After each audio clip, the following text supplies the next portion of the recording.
こんにちは。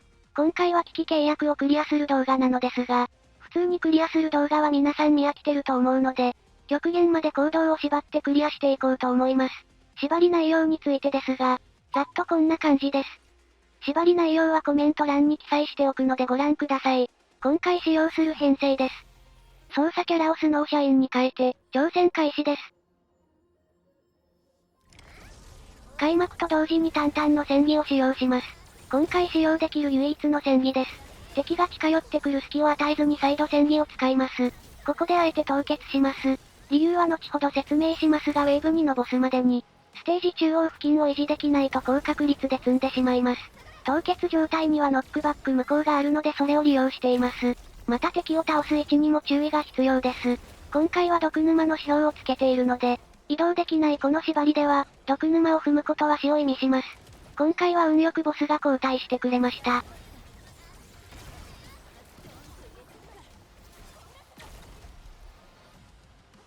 次ウェーブのスライムが厄介なのでここは戦技を温存しましょう。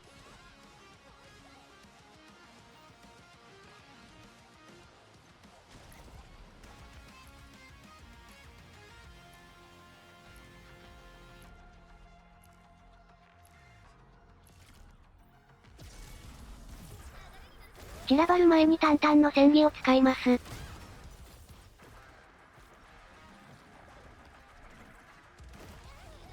運よく敵から離れたのでタンタンの戦技で処理します。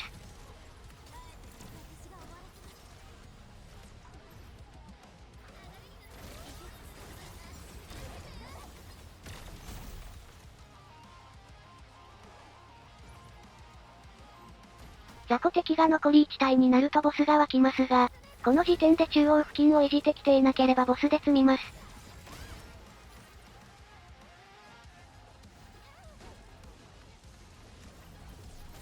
ボスが湧くと同時に戦技。ボスと同時に湧いたバフ能力を持つアンゲロスをとにかく全力で倒します。このアンゲロスはボスに防御バフをかけるのですが、味方のターゲットはボスに向くので巻き込んで倒せないとボスが要塞と化します。ちなみにここだけで50回はリセットしました。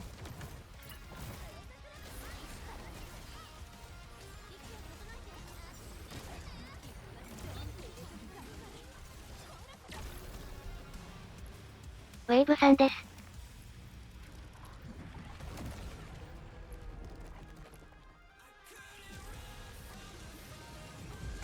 あえて被弾してスノーシャインの連携技を発動させます。寒冷付着3の状態で連携技を打ってしまうと凍結するので3未満で打つ必要があります。ここはただ倒すだけなので早送りします。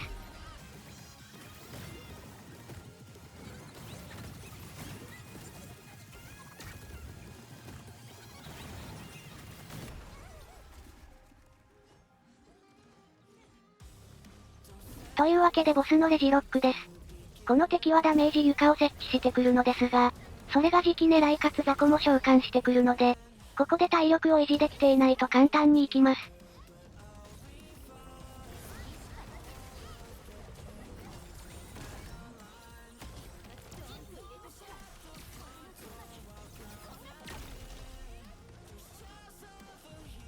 はい、この攻撃です。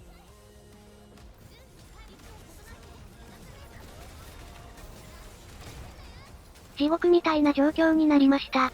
ですが今回は凍結の解除条件に自然属性を選択しているので、フローライトの連携技で凍結が解除できます。寒冷付着2じゃなかったら回復が不発になって積んでいましたね。ここからは回復をしつつ SP を貯めます。また最終ボスはフプに余裕があっても行動次第では簡単に落ちるので、可能な限り回復もしたいです。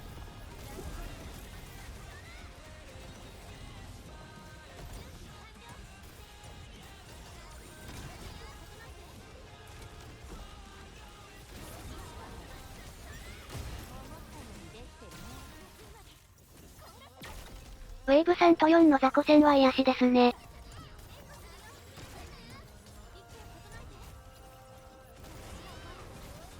体力に余裕があるので SP を回復します。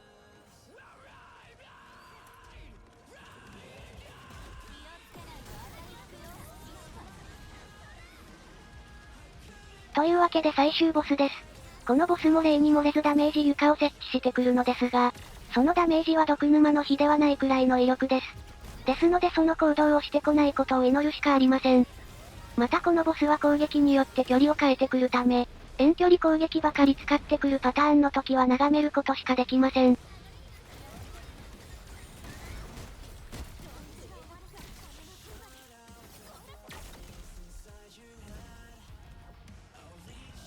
HP を半分ほど削ると遠距離形態に入ります。この状態では灼熱以外のダメージが軽減され攻撃が遠距離攻撃主体になります。運が悪いと1分以上攻撃チャンスがないこともありました。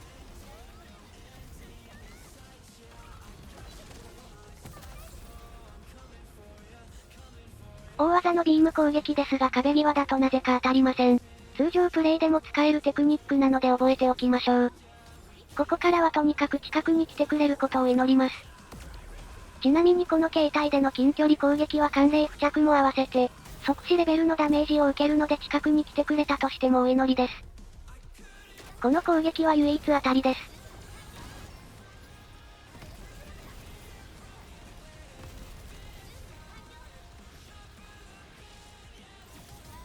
この攻撃を中断できないと即死します。今回はかなり運が良かったですが、ほとんどの場合はここで時間切れになります。